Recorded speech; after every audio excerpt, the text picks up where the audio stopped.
All right, so let's talk about all the videos that I've done on sovereign citizens. You know, we've seen more than 100 plus window smashes, and there's lots of traffic stops. I've done more than 160 videos on that. They exhibit certain signs. So this is to test whether or not your brain has rotted and now you're infected with sovereign citizenitis.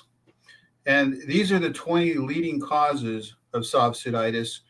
And normally, kind of like for narcissists under the DSM statistic manual, there's 9 factors, and usually you try to have at least 5 of them so that you can be credited with narcissism.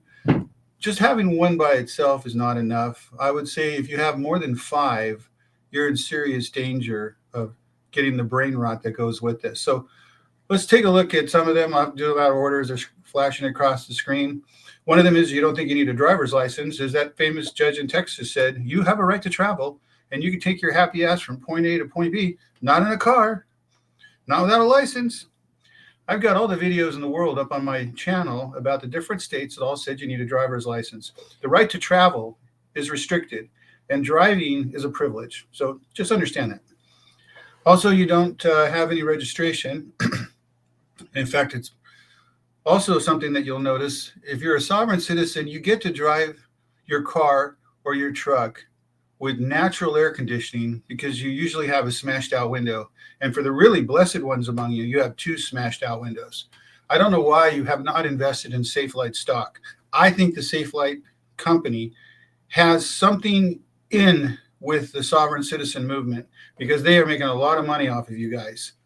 Maybe you should think about that. That's a stock that's worth some money because you're contributing to it. Also, remember the Magna Carta is controlling law. I've gotten so many emails about that. Everyone is telling me, Pat, you really are an idiot.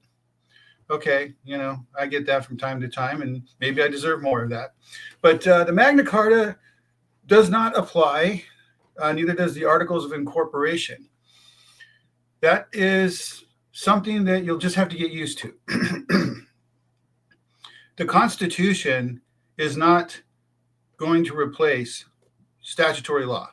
And believe it or not, case law is law. It's what us lawyers and judges use to determine the latest laws for a particular region.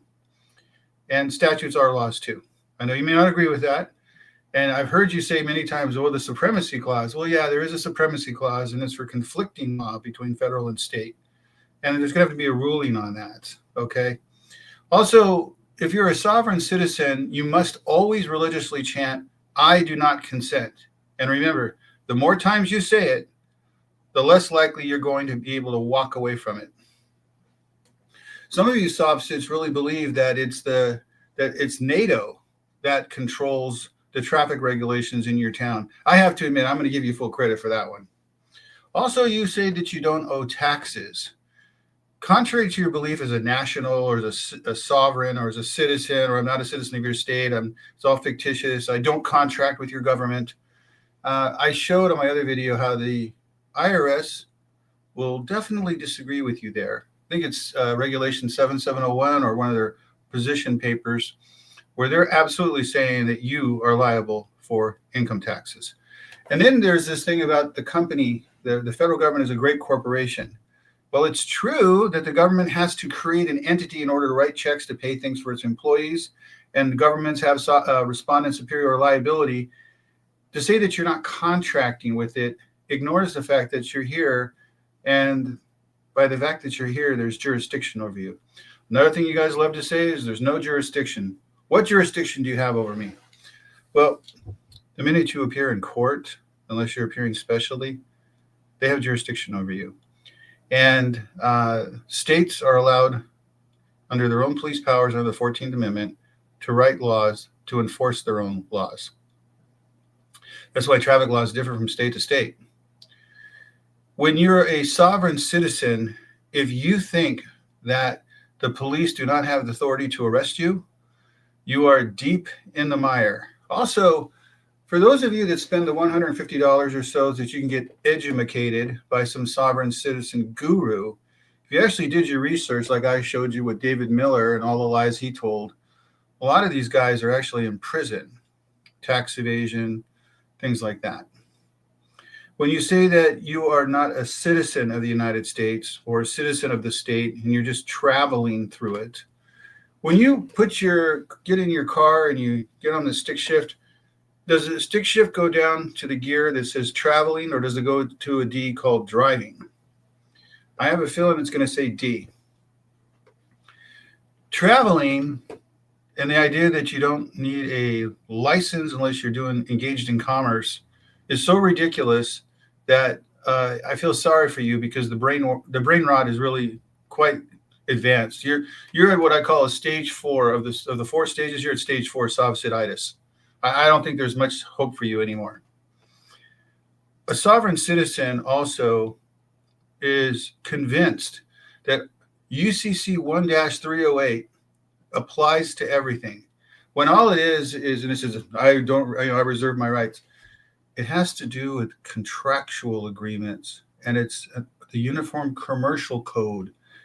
It involves, for example, chattel paper that would be security interests in things like printers and Xerox copiers and things like that, where there's a commercial market and they want an organized rules of the commercial market. It has nothing to do with jurisdiction, your citizenship, or anything else. It is hilarious when you do the UCC 1-308. Definitely a favorite for sovereign citizen bingo. That one, you're probably at a stage 3. If you know the first name of the jailers in your city, you are definitely stage 4. There are some of you that get arrested so many times that you actually know the cops and they know you. That's really, really bad. I've seen so many instances of sovereign citizens sending me case law that they say it means something when it really means nothing. One thing that you need to know is you do not want to get all of your law from fellow YouTubers. Actually, lawyers would be a good start, but I'm not giving you legal advice. Why would I? You're not my client. I'm just throwing some information out there. The bottom line is that I've got 20 factors here, and all you have to do now is determine how far down the rabbit hole you've gotten. And then ask yourself, how many convictions do you have? Is your life in shambles? And have you been lied to by the people who claim to be in favor of your interests? I think if you were to really engage in some self-reflection and some critical thought, you'd find out just how screwed you've been. Have a good day.